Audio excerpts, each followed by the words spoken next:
This is staggering, and we need an investigation. The lack of seriousness of this group, and it was stunning the number of top-level people in this administration who were on there. We thought in the first administration they were incompetent, didn't know what they were doing. It's worse now.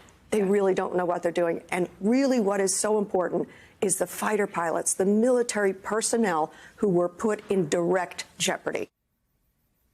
All right, right now there is one thing Democrats can agree on. They are furious that war plans leaked in a group chat among top Trump officials. But when it comes to how they should respond, political reports, they're still trying to figure out the best strategy.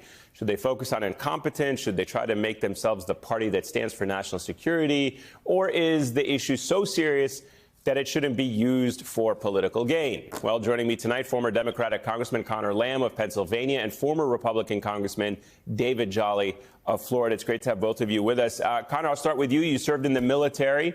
What is this about? What's the best strategy here for Democrats?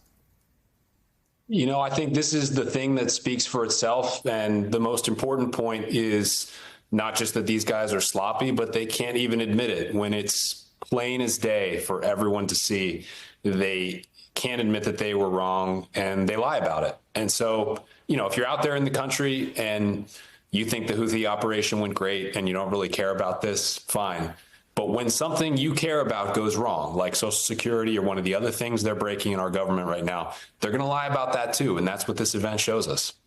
David, what do you think is the idea that this is too serious to use for political purposes? And also, I mean, the immediate question that comes to mind is just imagine if the shoe was on the other foot, if this would have happened under the Biden administration.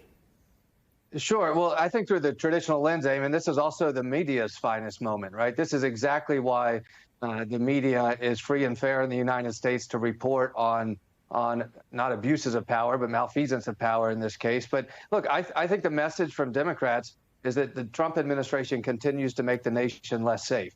18 of our top national officials were on an unsecured platform discussing imminent operations, not only jeopardizing American national security, but jeopardizing the safety of men and women in uniform, ultimately, who are going to carry out that mission. It does speak to incompetence, and the fact that we saw during the cabinet confirmation hearings that we saw people being vetted who really weren't up for the moment. Incompetence is a part of this, but truly, if you weave this together with all of Donald Trump's actions in the first 65 days or so, his allegiances with Russia, his reordering of the world alliances, his turning on our allies, this Trump administration is making the nation less safe and is jeopardizing our men and women in uniform doing so. Conor, the Secretary of Defense, Pete Hegseth, just spoke to pool reporters not too long ago on a Marine base in Hawaii. Let me play you that soundbite, and I'll get your reaction to what he said.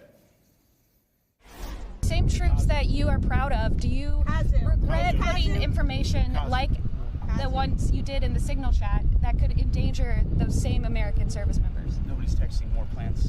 I know exactly what I'm doing. What do you make of that? You know, if the lowest ranking Marines on that base he's standing on told a lie in the course of their duties, they could be court-martialed for it. Like, we all saw the article. We all saw what he texted out. And, you know, Jeffrey Goldberg had a sense of honor, so he didn't actually publish the plans themselves, but they were there. And it's just wrong. It's right in our face, and they're insulting people by thinking they can get away with it. And I don't think they will. And David, you know, this comes 10 years to the month after the Hillary Clinton email scandal began. For Democrats, you know, you think of the time when Director Comey stepped into this, obviously launched an investigation. We know that is not going to happen with Kash Patel. Kash Patel is not going to get involved in this, and certainly is not going to investigate this. Yeah, I don't think we could expect much honor out of this administration and their oversight of this matter. You heard the SecDef's words there. I will tell you, particularly for activist Democrats, this is why building towards the midterms matter. If Democrats had control of the House or the Senate right now, they would have oversight authority. They would have hearings. They would be convening moments of accountability that the nation could see and the nation could talk about. The fact that the Republican Congress has collapsed and is not willing to engage in oversight is part of the crisis we're in. But for Democrats right now who are showing up at town halls looking for something to do, flipping the House, preparing now to win elections, win special elections this spring. This is how we ultimately address the accountability necessary in moments like this.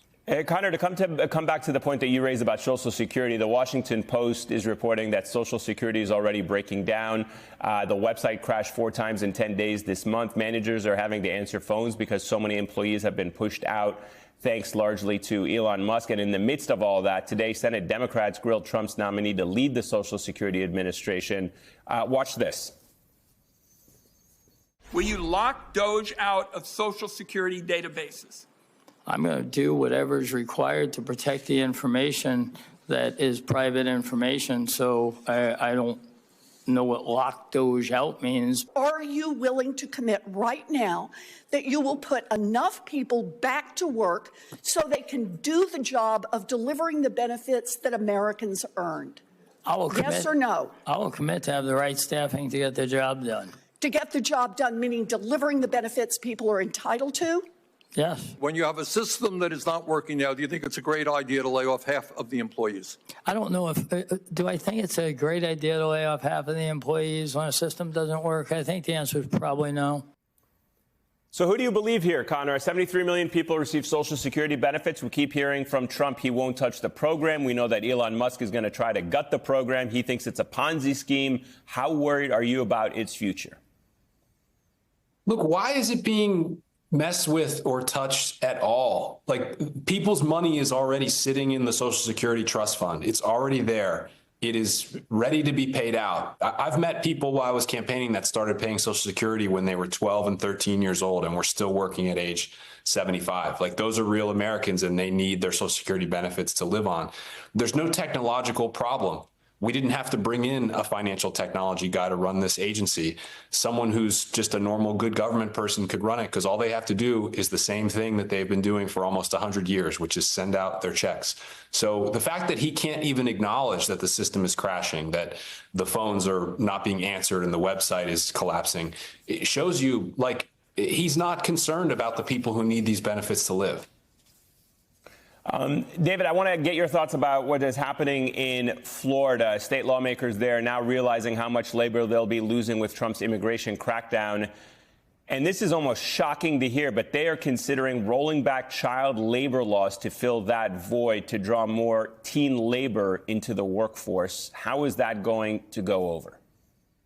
Yeah, Eamon, sometimes Florida today feels more like the 1920s than the 2020s. But this is also a governor and administration and politicians in Tallahassee who now insist on teaching kids about the good part of slavery as well. And I think the most callous part about this, outside of eliminating meal breaks for teen workers or now allowing teen workers to work overnight shifts, some as young as 14 years old under this proposed legislation, is that Republican politicians in Tallahassee are looking to teenagers as a scapegoat for their failed immigration policy.